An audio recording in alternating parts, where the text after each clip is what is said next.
Are we not live on YouTube?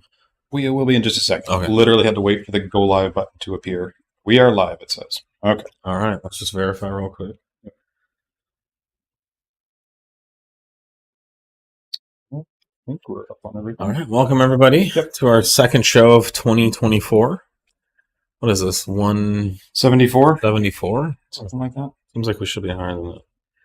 I'm Javad Shadzi. This is Nate Stewart. We're here to answer all your questions about all things 034 Motorsport. Let's see. Anything you want to know about 034 Motorsport, products, services, our history, our philosophy? Love us, you hate us, let us know. We'll be happy to address any concerns. We take a no BS approach to responding. Put your questions into the browser viewing experience of your choice, and we will collate them and put them into these little boxes, and then I can read it, and then we can answer your questions.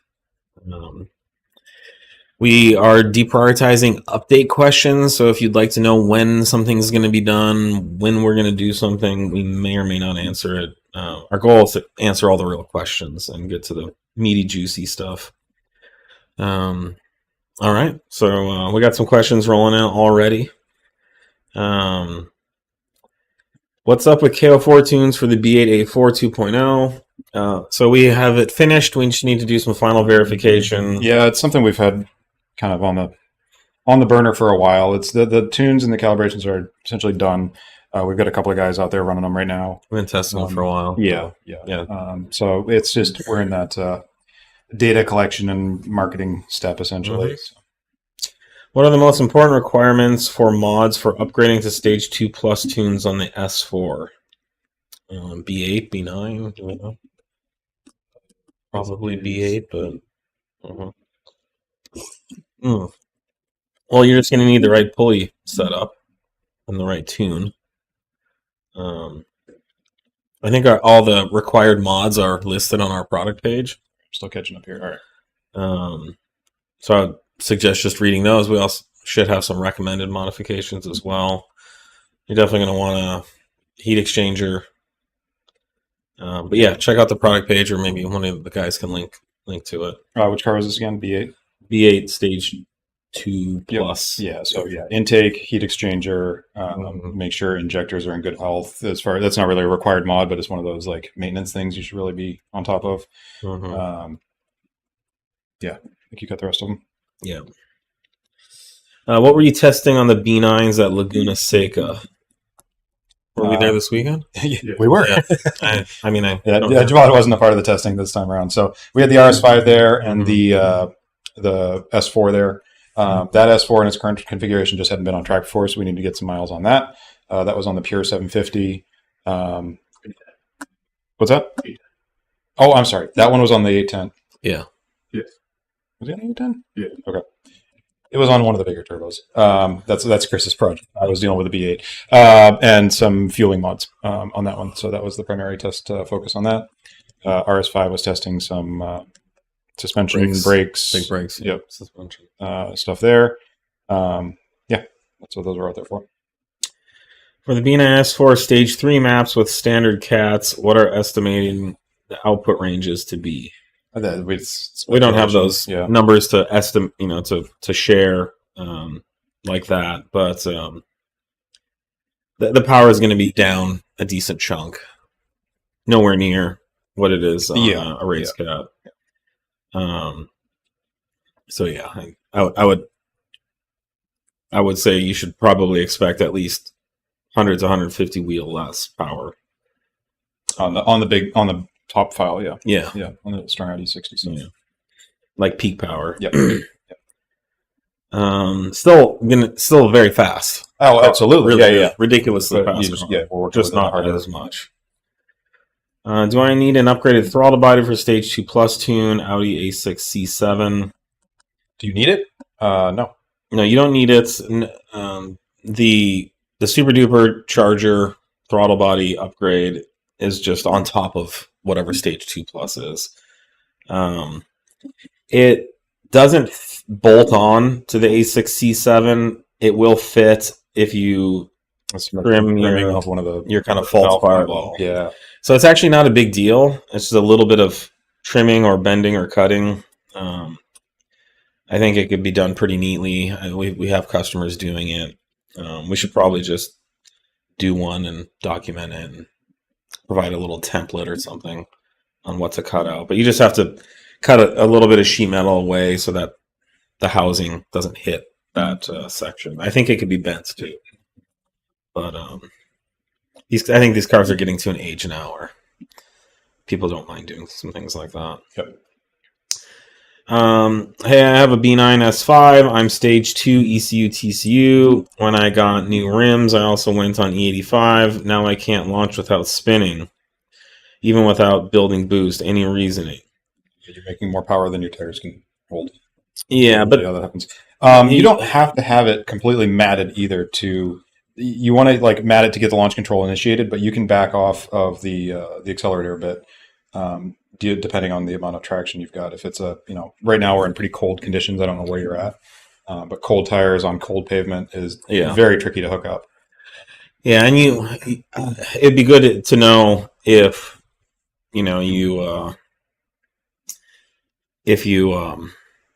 what tire setup you went with. You don't say that, but yeah, tires, pressures, all that. You change your wheels and tires, and you substantially increased your power at the same time. So chances are you probably would have.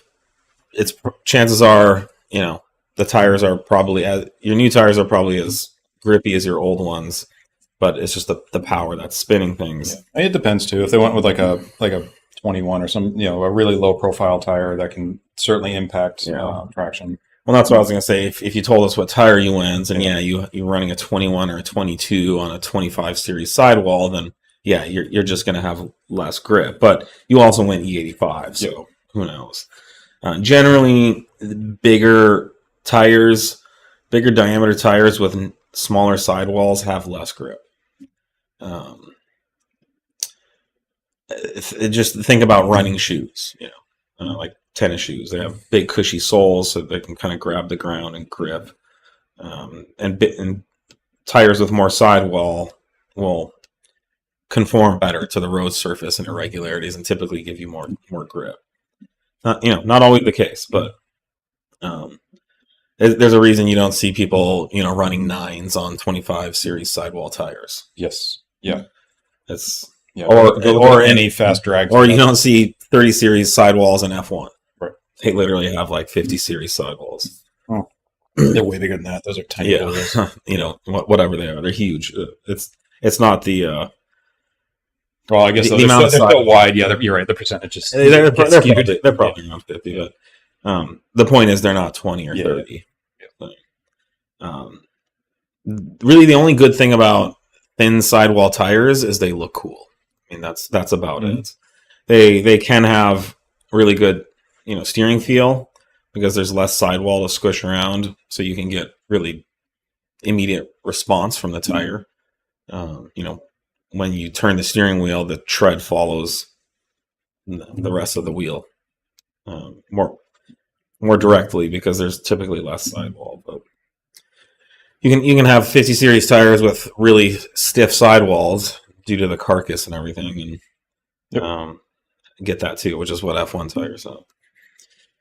What happened to 3.0T head gaskets? I don't know. We have 3.0T supercharged head gaskets available on the website. We have not done anything with the B9 yet. I don't think we said we were going to. Yeah. So I'm not sure what the question means.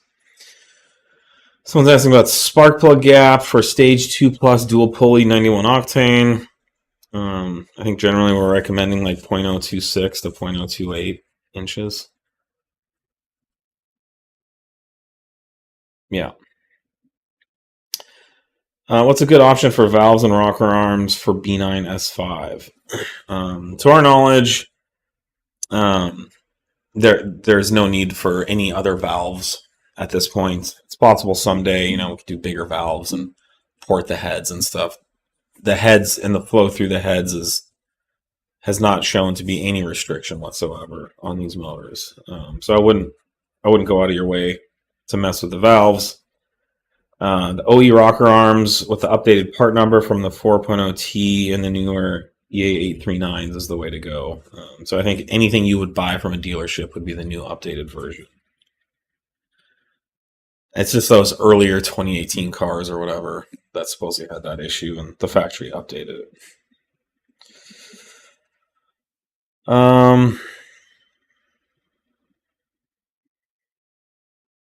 Do I need port injection or high pressure fuel pump to run ethanol in my Mark 7 GTI? Depends on the stage of like turbo and whatnot you're on. On a stock turbo, no. I mean, you'll need a high pressure pump for sure. That's a given. You don't necessarily need port injection, so you should be okay there with a stock turbo. We're working on all these files like as we speak right now too, so I'll have more concrete data in the coming weeks. Do you think you guys will be able to surpass what APR achieved and laid down with the 1740 Maggie power, torque, and drag time-wise with the new 034 tuning plus Merc Racing Supercharger? Yeah, I think so. Yeah, I believe so. Especially the drag stuff. I mean, that was. I don't think they put down anything faster than like a. It was no, they were slow. It was not very quick. It was like slower than stock. It was not much. Yeah, well, than what people are running now, especially. Yeah, but, well, especially now. I want to say they were like 10.9 or something. Was I think the fastest I saw them marketing from APR. I can't remember. Yeah. I don't think you were. Like Sean just was still in. What's a 1740 Maggie? That's the Maggie. Oh. You can't just say Magnuson. It's apparently Maggie's. Actually, it's a smaller blower. Yes, it is. Yeah, this one's based on the 1.9. So yeah, it's all signs indicating, and it's on bigger intercooler cores, and got a bunch of good stuff going for it. Someone says, "Guy on the left, what's your favorite color?" Guy on the left. Wait, am I on the left? That's you in the video. So I don't think I have one, to be honest. I mean, what are we? The color of what? Yeah, are we talking? Gonna be a pretty big spectrum. Color of steak. Vaginas have different colors. I have preferences there. Cars. I think generally, I think when I was a kid, I used to say blue. I think that's where I was at too. Yeah, not for vaginas. That's a yeah. Although, what are those necro vibe? What are those? What's the movie Avatar? I might be. Oh, that was pretty hot actually, and I think they're blue. I don't know if it's naturally blue like that. Yeah, if it's natural. If it's fake, no. Yeah, I like my steaks nice and dark. Cars, I don't know. I'm not a big. I honestly buy cars. I don't even think about the color. Yeah, color. We've talked about this before. Color, other than for me, interior color means more than the paint color. Like if you show up with any car and it's got like this white, creamy interior, I honestly don't think about it. I just if it's the car I want, I mean that's just a bad color. I really don't think about it much. So I'm not colorblind, by the way. But pink SQ7. Here we go. Yeah. Pink, not cars though. Okay. I like your company and have a lot of y'all's products. Great to hear. Thank you very much. Thanks for the support. As of right now, there's a lot of MG1 CS 002 EA839 progress being made. Is it possible you can start giving updates on TCU Advanced Launch? Yeah, see, they sneak in the update questions with the flattery. There is progress being made. It's not been like top of our list as far as we've got all the turbo stuff and a bunch of other hardware stuff coming down the pipeline. So that's been more of the focus. I have been getting back into the advanced launch stuff. I was playing with it more last week. So it is coming along. It is mostly in the ECU side for the advanced launch because that is all torque management off the line. So that's the TCU plays a role, but a lot of it happens in the ECU. Mm-hmm. This is a good question. Where did the Kli Max name come from? So most of the perverted stuff that you hear from the company comes from me. You're welcome. The innuendo. Yeah. So Nick and I was in Washington, and Nick texted me. He was like, "Oh, we should come up with a good name for the new AMAX TCU Yeah, this is all the DL501 updates that are coming. And he was like, he said, I proposed G Max. And so just instantly I responded with the Kli Max as a funny retort. And then he thought about it, and then he was like, I don't get it. And so I called him, and I was like, dude, you seriously don't get it? This has to be the name. Because it meant it was just subtle enough that like it wasn't totally obvious. So Kli Max is the derivation of Amax shifting and climaxing orgasm. So it shifts so good, fast, and smooth that it gives you a climax, but it's spelled like in a kind of a funny technical way. Well, what kind of? I mean, what kind of other climaxes are there? I mean, in plot lines and in song, and like cresting it. Like, I know, but none of that stuff's going to happen when you feel the amazing smooth, fast shifting of the 034 Motorsport Kli Max TCU tune. Anyways, we try to have fun with this stuff. I'm actually not. Well, I am a pervert, but I'm not a pervert in a bad way. It's a really good kind of perversion.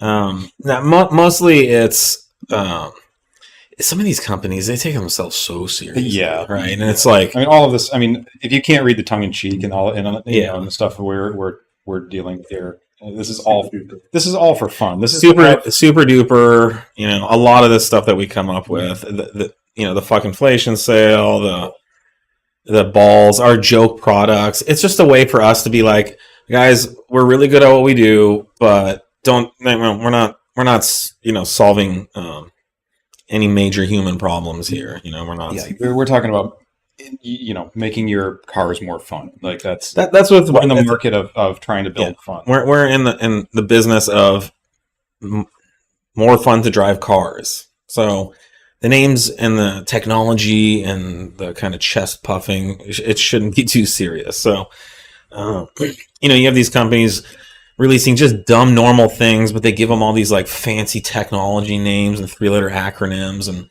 it's stupid. Listen, I think it's stupid. So we're gonna utilize dick and sex innuendos to kind of just lighten the mood around here and be like, listen, it's a thing that makes your car shift and you're gonna have more fun. So it's kind of like having a climax. It's whatever, We spell it in a funny way, and so that's what it's all about. We may have to stick like an umlaut over it or something. Yeah, well, for a while everybody was doing umlauts because it's German tuning, and it's like, dude, you're from Torrance, like, calm the fuck down. Anybody out there. You're a Persian guy from Torrance, like, let's not get too German. You're not very German at all. So anyway, so for a while we joked around with umlauts. Anyways, it's just all for fun. The Uber Flow intercooler kit. Uber Flow intercooler kit, and APR came out with the Ultra Charger, so we did the Snorkel Charger, which was to save the Earth from global warming.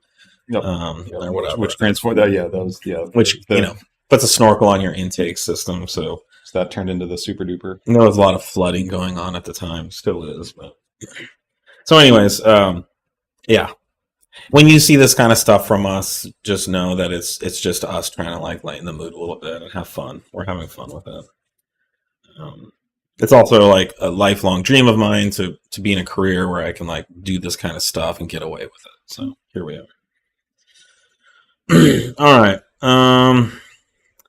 Tunes for 2023 Macan 2.9 TT. Yes, that is a goal for us this year. They're in development, mostly just researching in box code collection right now. We've done some work on some local stuff here, so yes, they're in work. They're in the works. Coming soon. Will you be making a turbo inlet for B9 RS5? Yes, we will have 2 versions. Both will be included in an intake.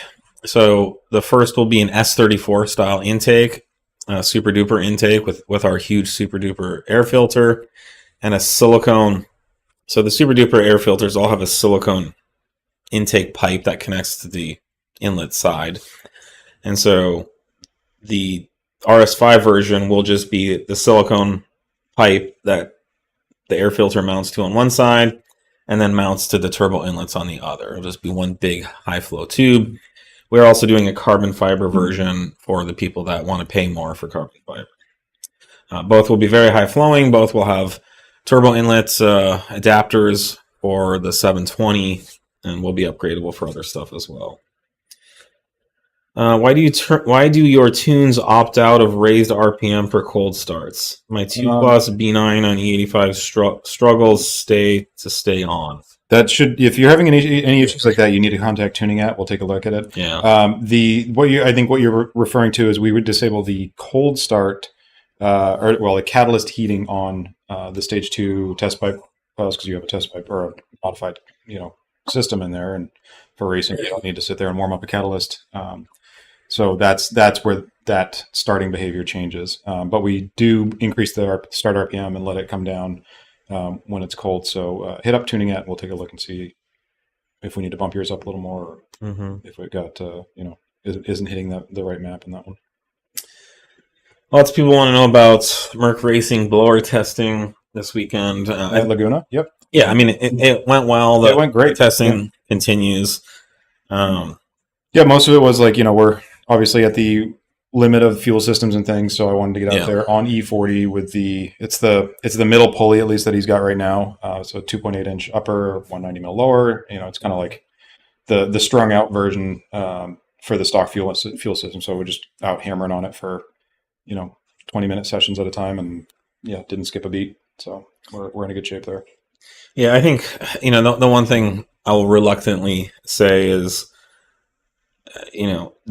the Merc Racing tune is going to be in phases of development. Yeah.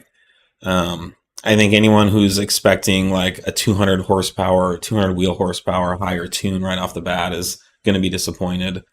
Right. The power and potential is there in the Supercharger, but the fuel system limitations are going to limit the power, just like they do on B9 and just like they do other applications. The B8's no different. Yeah, we were hoping we had some fueling stuff in the works. At the same time, we were hoping it was all going to kind of come to a point and we'd be able to put it all together at the same time. But we ended up having to go back and revise some of the hardware components. So that inevitably takes a while by the time you get design and engineering and prototypes and all that stuff done up. So that is going to be a second stage of release, you could say. Yeah, so what we will do is we will release a higher power, faster version initially, and we will continue to develop it. Anyone who buys into the tune will get tuning updates as they come in the future for no extra charge. But I don't want, we don't want anyone to think that this is it. This is the maximum. Yeah, that's a good point. It's not the case. It's the start. So if you have a Merc Racing Charger, you'd like to install it and you'd like to have a tune that can run it safely and reliably, we will be releasing that soon. And then you'll be kind of bought into this development program where updates will come over time as fuel system limitations are addressed and other limitations as well. Yep. And it was the catalyst to the new DL501 tuning, because we're making more torque, more power, than we had before. And it was just got it to the point where like, hey, we really need to get in and solve these DL501 problems for good. So that was, that's been rolled into this as well. So yeah, it's going to be pretty transformative once you get both up to date. Mm-hmm. You guys designed an intake S34 style for the Merc Racing blower. What are we using right now? Right now, I'm using basically our S34 with a little adapter tube. Our blower is a prototype version. I really need to we need to figure out, I think, a good way to model up the intake for the production one he's got. So it didn't take much to adapt what I've got here. I literally have like a little spacer on it. Do you think it's any? I don't. Oh no, it's full diameter all the way through. It's literally just like a coupler and a tube to make it fit what I needed. Okay. But you can see it. You can see it in the pictures. Yeah, I'm sure we'll do something nice. Yeah, you can see it in the pictures we posted. It'll just be a different silicone hose. Yeah, it's just because it automatically takes the bigger, the Hemi throttle body. When will you be releasing the first batch of the tuning software for the Merc blower for those who have ordered it and received it already? Like I said, we're just finalizing things. We were testing this weekend. Yep. We've been testing. And Yeah. so once we're ready to, to put it out into production, hopefully in the next few weeks, something like that. Yeah, I mean, if you're like sitting there with hardware on the car, hit us up. Make sure you're on our radar too, so we can talk to you as soon as possible. Any C8 RS6 7 tunes in the works? Yes, we have a very, very nice. We have stuff in the works. What's a reliable manual Audi for the snow? Say an Audi 4000 Quattro. Dude, those That's things a snow those are monster. tanks in the snow. You lock up the diffs and you're That's going a places. fucking snow monster, and they're quite reliable. You just want to afford some CIS spares. I hail from the state of Maine. I used to pull out more plow trucks with my 4000 on all seasons. Yeah, I would go up to Tahoe and I would try. I never got my 4000 stuck. I would try to. I would like drive into like thick, deep mud and lakes, and the thing was just a monster. And I just had like street performance tires on it. They didn't even have like button snows or anything. No, but I would say if you can find like, I don't know what your budget is, but honestly, any manual Audi is going to be.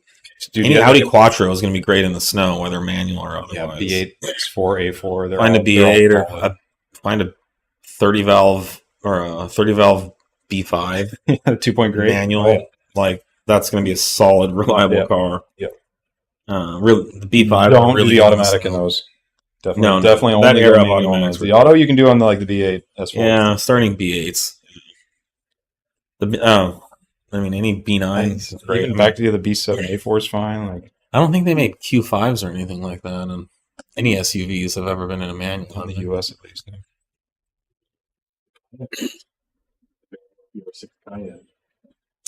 Yeah, but that's not an Audi, my friend. B8 S4 is the launch control 2-step safe for the longevity of the engine. Yes. Yeah, I mean I don't never heard of any issues with it. I mean, it's not intended for you to sit there for an hour and a half just the whole time because it's a very quick. You're essentially bouncing off a rev limiter, so that's not where you normally want to be operating the motor for extended periods. So it's meant for launching, but I don't think we've seen because it's literally like a zero load event for the engine. So the engine's making so little load, it's not accelerating any further. Other than your EGTs are going to go up from the late ignition angles and whatnot, but as far as stress on the motor, it's pretty minimal. It's the biggest stress is just the RPM oscillation. You can clean up some of the questions from the Laguna testing. Just installed the 207mm pulley on B8S4 with Kevlar continental belts, and I'm having supercharger belts squeak from the idler pulley. Is that a normal issue with the larger pulley? No, I'm not sure why you'd be getting squeak on an idler pulley. I mean, that's usually a belt issue. Yeah, or your pulley bearing is on its way or something, but well, that should be a different sound. Yeah, right? If you can spray the belt with like a water or something just to see if that squeak changes, you'll know it's a belt or a belt. There is belt dressing spray too that you can try. But no, there shouldn't be anything inherently. But that's usually the squeaking between the rubber of the belt and the hard surface. Yeah, it may be the belt, the V profile on the belt itself is just a little different than what's cut into the pulleys. We offer belts too. They're really cheap. I think they're $20 or less. Feel free to pick up one of ours and try to throw that in just as a test. But I don't hear that issue with our belts. Someone's asking about this rotor. This is our new B8 SQ5 rotor. That's fucking huge. The 380s, yep. 380 mil. What's an B8 S4 rotor? 345. Yeah. I actually installed these and ran these at Laguna this weekend. They worked phenomenally. It's like the best braking I've had on that. I have an AP racing kit. It just works out that this is like identical almost to what I had. To your so AP I just had to kit. do some very minor tweaks to my bracket setup on the caliper. Yeah. So this is a drop in for the B8 SQ5. It's factory size. God bless Audi. Yep. They thought that the SUV, Yeah, it's like 380 by 36. you It's got to a, keep those milk chunker. safe, and they did. So, this rotor, I don't know. I don't have all the specs in front of me, unfortunately. But we do implement the improved directional cooling compared to what the factory rotors have. I don't know how the weight compares. Yeah. It's a two-piece. Yeah. It is a two-piece? Really? Wow. Interesting. Oh, is it one of those hats with the pins Yeah. set up? Yeah. So does it have the left-right issue? Okay. So they're non-directional cooling. Yeah. Yeah, so we have directional cooling or left and right side, where the factory rotors just have straight cooling vanes, which are much less effective. So with the directional cooling, you basically create, a turbine or a fan, a much more effective fan compared to what you would get with the straight cooling profiles. Well, they're not even straight. They're backwards on one. No, he's saying they're not. Oh, those are straight fins? Oh, sorry. I've never seen a two-piece with straight. Usually, the two-piece rotors, if they are a flat disc, they're usually straight vaned. Hmm. But if it is one of the drilled rotors, then it is Directional. Interesting. Okay. Yeah, I'll have to check that out. I'd be interested to see what the factory one looks like. So I wasn't too involved in the development of this. This is I definitely pretty wasn't standard putting it engineering on my car last week. So. But full two-piece floating design, track tested, mother approved. Yep. Just hauling down the S4 in style this weekend. Yep. So if you have any questions, let us know. These are in stock, ready to ship, and huge. Yep. Massive. Our B9 Q5 SQ5 Springs in the works. Yes, we've been working on them for a while. I believe we are testing them in a customer vehicle. Those cars aren't super common. A lot of all the SQ5, most of the SQ5s, static yeah, SQ5s. they all have airbags. So, but yeah, you'll see something released this year for that. Does the additional exhaust flap control module work with 034 stage 1? I've read that there might be some issues. Yep. I don't know what vehicle. What issues? But yes, anything that's got an exhaust flap will retain exhaust flap functionality. It often gets remapped to be more sporty. So it'll be open more often, especially if you're in like a dynamic or performance mode. So yep, it should be all retained and working. Is he talking about the standalone? Is there a standalone one? Yeah, A programmable one? C also makes a. Oh, okay. Well, we don't alter anything that would affect how it would be standalone controlling it from a factory ECU. No, we only deal with the factory one. Hey guys, B9 SQ5. Not sure if this has been mentioned. Will you guys ever make the inlet pipe the feed to the throttle body, getting rid of the plastics? Oh, on the boosted pressure side. Oh, I see. Okay. Yes, we are working on some stuff for the S4. I don't know if it's compatible with the SQ5. If it is, obviously it'll be available. But yeah, hang tight. We will have something for that in the future. The braking is phenomenal, but what can I do about the rusting? Well, these rotors are all plated. So the only surfaces that will rust are where the pad interfaces with the rotor, and that surface typically doesn't rust because you're driving it. Yeah, it'll get some patina. The rest of all the steel on this is zinc or cad plated, and it's a beautiful, high quality finish. I run these rotors on my cars. We run them on all the shop cars, and they're surprisingly rust free. Yeah, I mean, we're in a pretty mild climate, but yeah, I mean, we've taken them up to Tahoe a number of times. Oh yeah. I mean, they're plated. The kind of factory replacement rotors you buy have no plating on them, so those rust immediately. Love the complete overall on CMOS 8, 8.5. CMOS 16 will get the same treatment and love? Anticipation is killing me. Yeah, we have a lot of CMOS 16 development in the works right now. So you're going to see lots of updates coming for that too. Someone's asking about when we think we'll release Kli Max. As soon as we can. This is one of those update questions. Yeah.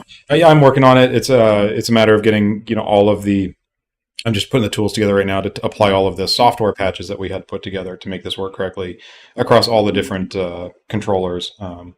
So we prefer to do it, the right way, in that the box code, the software, the TCU that came on your car, we retain that software. We might update a version here and there, but we don't migrate everyone to one box code like some tuners do. So to do that, we've got to apply these software patches and changes across all of them. So we're just wrapping up some of those tools that do that in an automated and much faster manner than it is to hand set up the projects for each one. I'm wanting to build my bottom end EA837 engine with your rods, but don't want to use OEM pistons. Any suggestions? I already have the cams. It is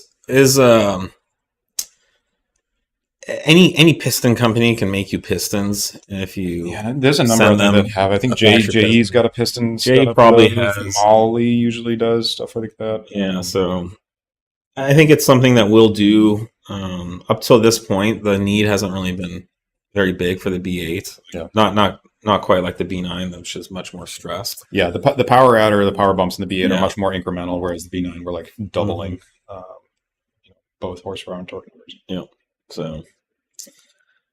Yeah, but if you contact JE or CP Pistons or anything like that, they can make you pistons as well. So and then it's just whatever the lead time is, usually 6 to 8 weeks or something like that. Yeah, and make sure you talk with a engine builder or something first too, and get your bores checked out, that you don't have to do some oversized anything before you get in there. Is it possible to modify a tune on a B8.5 S4 to not auto shift to second gear? Asking for a friend. To not auto shift to second gear. We've not auto upshift to second gear. We've done a couple of full manual Tiptronic files. I'm actually probably going to be doing some more of those coming up with some of these updates. So that'll be it's in Tiptronic. It's manual. It's going to whack your rev limiter and not shift for you. So yes, that is possible. We've done it before, and it's something we'll probably be doing more of in the future. I'm afraid to install my TT-A10 till the PCV system issue is fixed. Should I wait for you to release that product, or should I just install the turbo and go stage 3? I mean, there's at this point thousands of people running it without the updated PCV product. I would say if you're concerned about it, which you should be, I would recommend installing it and just check the hose once a week or something. There's also signs that when it does blow, you'll know. You can also do logs regularly. I mean, there's things you can do. You have any suggestions? I'm sorry, I was reading another question. Which one are you on? It's deleted. He doesn't want to install TT-A10 until PCV. Oh, the PCV question. I did see that one. Yeah. So I was just saying, we've got. I mean, obviously, everyone out there with the A10 is running it right now. Yeah. Without our PCV solution in place. We will have something out soon in the next few months. Yeah, it's really it's still really rare that there is an issue, and when there is, it's pretty evident that it's pretty quick to diagnose and solve. Mm-hmm. So it's not not a 100% requirement, but a strong recommendation, I guess you would say. Go through. I mean, if you've got a fresh PCV valve, we track the crap out of ours. We've had some fail, but it's not like it's a instant thing. Someone says, "Why is Jackal faster? Are they still there?" I think so. Okay. And can you ask them based on what? I wasn't aware that they were. There's been some customer cars that have set some of the. Well, I don't know what you want to call them. Everybody's calling them micro records, but they're given a configuration. They've run some quicker times on some similar cars. A lot of that we've talked about it. Some of it's in the upcoming DL501 updates we're working on, and that's something we've had in the mix for quite some time. Like I said, with this Merc racing stuff, brought it to a head, and we've been kind of mucking around with it for a while to implement it. It's the differences are pretty small. Most of it's likely in just the AMAX shifting, which is coming and going to be super crisp. Excited with ours coming up. So Kli Max shifty. Yep. So I mean, it's so tough too because it's also a lot of you get into these cycles. We saw this back I don't know 3-4 years ago where this platform takes on this new like evolution of benchmarks. So it used to be all the B8s were at drag strips with going for whatever record and whatnot. And so you get these configurations of cars that would just spend all this time now doing these draggy runs or these quarter-mile runs because that's what everybody's doing. So they want to have a comparison. So, it's not uncommon that you see these like big cycles of like now everybody's doing draggy and comparing this and that and these combos. So, I mean, if Jackal has released some tunes that are slightly faster than our current tunes that have been out for a little while, that's okay. We are responding with a much better TCU tune with the Kli Max update. Yeah, and you'll see it shift back to us. Well, there's that, and then they'll be playing catch up to us in a few weeks or whatever. Yeah, we also have a lot more testing history and revision work that's gone into it. That's not just based on straight line acceleration. It's these things that are like keeping your motor together on track, keeping things, accounting for all these situations and trying, we're not trying to push, maybe everything beyond what, the octane, really should be dealing with and leaning on the NOx sensor so hard. So I'm not, without seeing data from any of these examples, that's just off the cuff of why there could be differences. Yeah. So apparently he responded and said he's referencing the Jackal dyno thing that was posted this weekend. Oh yeah. There was a customer that did that comparison. I don't know if you know whatever his name. What's his name? The customer? Or Well, the guy making this comment. There's two of them. Okay. Well, anyways, to whoever's making these comments, you can't race dyno sheets. You can't race dyno results. So even if a Jackal tune made 50 wheel horsepower more than us, which they didn't, it still doesn't mean that the car is actually faster on the road. Now, it could be a correlation, but I think maybe this question could have been rephrased as, why is Jackal making 10 or 15 wheel more than your tune in a really random, isolated dyno comparison with no... Yeah, unfortunately, there wasn't any other data too around that one. Yeah. So someone did go to a dyno and supposedly ran our tune against Jackal's tune in a pretty random way. The Jackal tune in one part of the power band made like another 12 wheel in a little hump in the 12 wheel and it looked like whatever was going on our tune that there was some timing correction in that part of the pull. We don't really know much about what they did. It's not definitive. I think most of the people who've seen it have said that the results are negligible. I think if it was flipped, we wouldn't be sitting here saying, yeah, our tune's better than Jackal based on that random dyno demonstration, whatever it was. Especially, it is so tricky too with such limited data. You have one little snapshot on a dyno that... it's a number, but all of the other numbers also pretty much equaled out on all of the other comparisons he had done. So, but if you're kind of extrapolating what you saw there with Jackal tunes are better and faster than ours, then I think your critical thinking skills need a little help. So I would back off the internet stuff a little bit because that's not definitive of anything. It's like I said, it's nice that someone went and did it. Mm-hmm.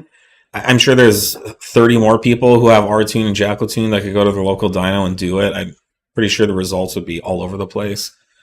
These aren't controlled experiments. The guy didn't do any logs from one pull to the other. That's really unfortunate too, because it's all speculation. So there's comments being made that our the pulls on ours might have had a slight advantage because he drove in on our file, but that doesn't mean. Without seeing what the actual intake air temps are, that's a really tough claim.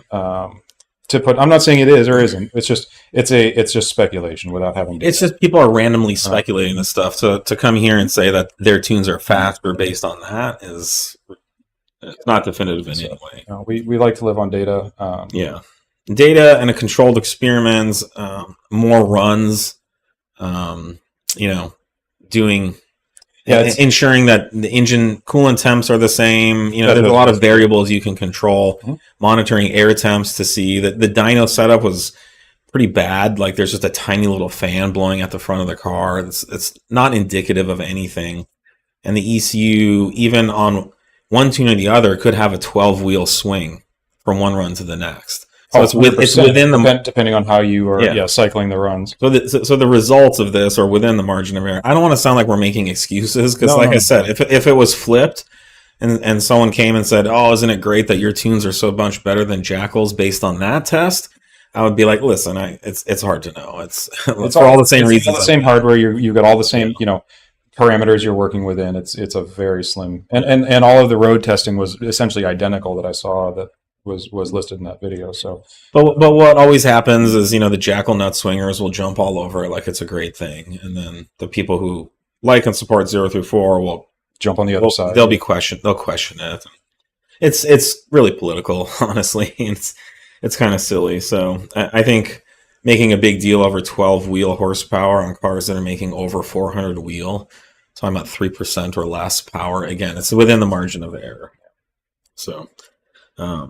Anyways, it's nothing to get worked up about. If it does appear that Jackal has made some strides in some areas, and we're going to respond by, I don't know. We'll swing the again without data. There's nothing we would respond to on that. Not on that. We've got, like I said, the TCU stuff upcoming has been in the works for some time. I think that's going to be pretty substantial for a lot of these guys in the differences they are seeing. So we'll let that speak for itself once that rolls out. Yeah. All right. Enough said about that. Mm-hmm. Anything else you want to jump on? Oh, geez, questions are a little slow this week. Have we done any R&D on the C8 A6 3-liter? Yes, we have. That is nearing completion actually for stage 1 for sure coming up. Mm-hmm.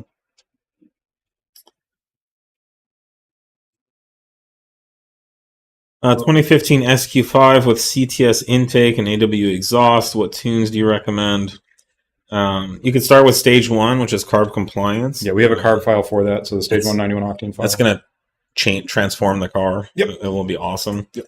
And then you can just go up the stages from there. Mm-hmm. You may want to consider getting AW exhausts are wonderful. Good choice on that. But the CTS intake, I would say, consider a better option. Not the best we've tested. Yeah, it's probably hurting you. You're probably making less power with that. And we can actually tell you that too. If you don't want to change it out, we can see that. Thankfully, the B8s have a sensor that is pre-throttle body, pre-supercharger rather. Yeah. So you can actually see the pressure drop you're getting through the throttle body and the intake assembly. That is nice. So we can really quickly see like this big downward trend on these restrictive intakes. Mm-hmm. Someone says, I'm still loving my TTA 10. No issues after 8,000 plus miles. 60 mostly on 93 for winter. Now that 034 has lots of customers using, what issues are being discovered beyond injectors and plugs?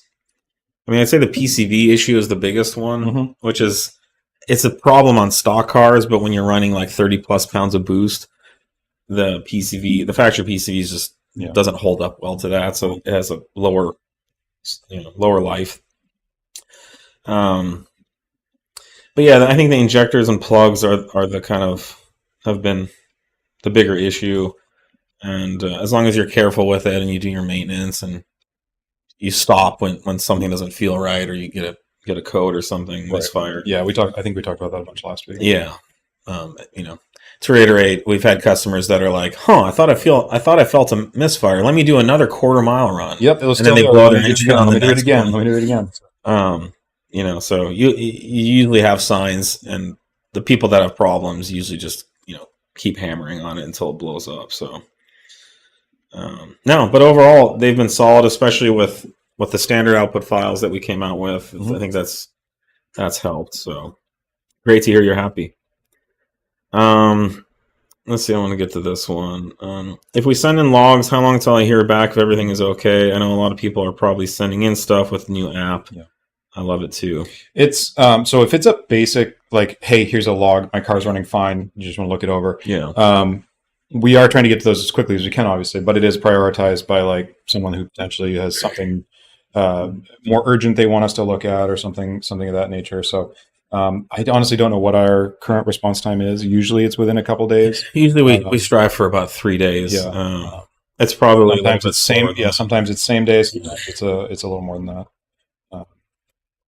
But yes, we will get back to each and every one of them. Yeah, sure. We do respond to all of them. And no, you can't do it over a phone call. So sorry. No, there's no way we could do that. We can't do reviews over the phone. Yeah, there's no way. I mean, we could do them. We would do 1/10 as many. Good afternoon. Will you guys consider to add customization on the burble crackle setting through the app? My old app for my BMW did, so you can have minimum pop, but are able to have pops and crackle. Yeah. We're not planning on doing that. I mean, well, no, obviously no promises. It is the setting up of the calibrations. There is some stuff we're talking about and being able to basically build some of the calibration features from your selections on the apps or the flashing tools. So there will be potential for that, but there's no specific roadmap to turn on a crackle knob or anything like that. It'll just be a side benefit of these other features that we're adding for reasons outside of that. That's a type of software engineering functionality that could be added by rewriting the firmware of the. We could also do that. We can put in more knobs in the actual firmware, the ECU, that looks at some other map that we've created that gives you a little. And if we stopped doing everything right now and started working on that, we could probably have that in 6 months or something. But I can get you that faster than that. But we've got whatever. Yeah, a lot of other irons in the fire that are we're working on. We want to deliver the most performant solutions we can, and the cosmetic stuff, which crackles are cosmetic, is secondary. But anytime we can roll it into some other feature, and like say if we got something that set up where like I mentioned, it would just be a matter of setting these up, and you could just flash your desired crackle level without really much development effort on our end. Then yes, it'll get rolled in quicker. Second gear launch on the B9 3.0T, will that be implemented in the ALC? It probably won't be in the ALC, the advanced launch control. But like I said, that is very much ECU side. The launching gear is going to be much more TCU dependent. So there'll be a little bit of different there. And we've done some testing. We would need to do more testing to see if it even makes sense, given that now you've got ALC, you can adjust, with really nice control, the amount of torque off the line and how that's all operating, if the second gear launch makes sense.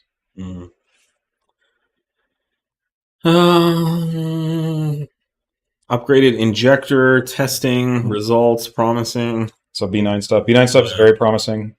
So yes, we're I'd say in the final stages, you could say, of some much larger, much more fuel getting into the motor coming soon.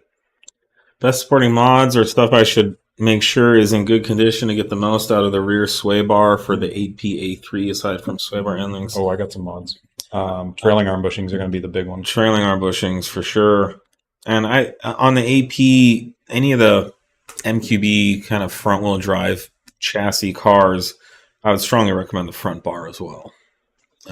That the front bar with the rear bar, it does not make the car push more like it could on a sedan or some of the other. Yeah, that's a good point too. I don't know if this is a 2-liter or a VR6 or front wheel drive or all wheel drive. So those all kind of have their own tendencies, but they'll both benefit from the front sway bar.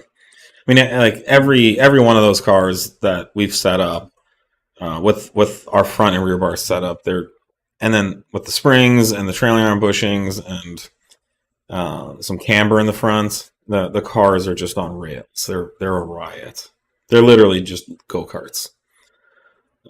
So yeah, and then just make sure the car's in generally good maintenance. You have good shocks. We don't offer springs for that, but you want to lower the car a little bit. A couple more minutes on a stock B9 RS5. What do you recommend I do first? I would say that car is pretty good out of the box. I would say tuning, like stage one, and then probably sway bars and springs. The answer is always kind of the same. Yeah, it is. Inserts, spring, sway bars. Springs and sway bars are very transformative. And then camber arms in the front. Yeah, if you want to start getting that's a really fun setup. I mean that's our car. When I've driven it at Laguna, that's really fun. You can put some big rubber on that car. Do ZTF, forged wheels. Yep. Nice. And what do you have on 285s? I think that's what's in there right now. Yeah. 285s, and the tires that are on there right now are very healthy 285s. You can look at different tire manufacturers, and the section widths are never the same given a size spec. But yeah, what's on there now is substantial. B8.5 S4. Any reason why your website does not show horsepower torque curves for the different pulleys you offer? It's the problem is it's so many combinations, and just time and data collection, and trying to do it in a relevant, controlled environment. All these pulleys have come out over different years, and there's different configurations, and then we've got all these different vehicles we're testing. So to get all of that isolated, so you're showing just the pulley, is really tricky, and is a lot of time. So it's one of those things. It's, I think when we released the B8 stuff, we were one of the only companies that actually had any actual dyno graphs, period. So, getting all of the various combinations up there, years later, given and having the exact same, reference car and setup is, it's a challenge. This is interesting. Someone says they broke their rear driver's side axle on a B9 RS5 stage 3 coupe at the drags. We haven't heard of that yet. No, we have. Yeah, we've seen a couple. It's not very common, and it's one of the reasons we were running a softer launch for a while, just to avoid that potential ever happening. We've done tons of launching on our car and have not ever had an issue. Yeah, I think that's only probably a drag strip where you have that much grip. Yeah. Or wheel hop, or if you've got some particular situation where you can really shock load that axle. But they're asking if we can make a stronger axles. I don't know that that's a good idea right now on that platform. With the rear diff. The problem is you move your fuse somewhere else in the driveline. So an axle is an easy, relatively cheap fix. If that fuse then turns into your rear diff or your center diff or your front diff, things get much more complicated more quickly. So personally, I would like it's not like these axles are glass. We're getting a lot of performance out of them. Yeah. I haven't heard about this. So it's not. Now that I know about it, I think it's something that we can work on. We can look at it, but there's been a couple of SQ5 guys doing it that have pretzeled axles, but it's not super common. We haven't ourselves. We have not. No, when we've done, given the fact of what we do to these cars, a ton of testing and on drag radials and on at sticky tracks. So. There is a way to make an axle with metallurgy that's more springy. Yes. So instead of snapping or breaking, it twists, and it has the ability to twist quite a bit. So it doesn't necessarily send more shock into other components. It just absorbs it and doesn't break.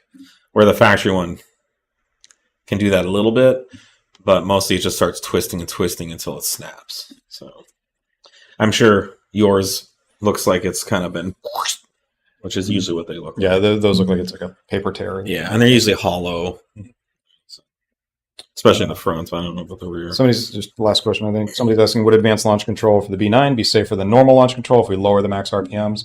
The B9 launch control is not going to be an RPM set point. We've talked about this a little bit. It is a torque off the line, or torque, a torque set point, essentially. So it's going to be like a 0 to 100, scaling. So the RPMs are kind of a side effect of how much torque the engine's making. So, will it be safer? I don't think we've had any issues other than what we just talked about with this one axle issue. But as far as like the rest of the drivetrain, there's no safety issues we've had with the launch control, even as it is now. So. Okay, well, I think that's it. That's about, we got a Thanks for all the great questions, guys. I think we'll see you guys next week. Cheers.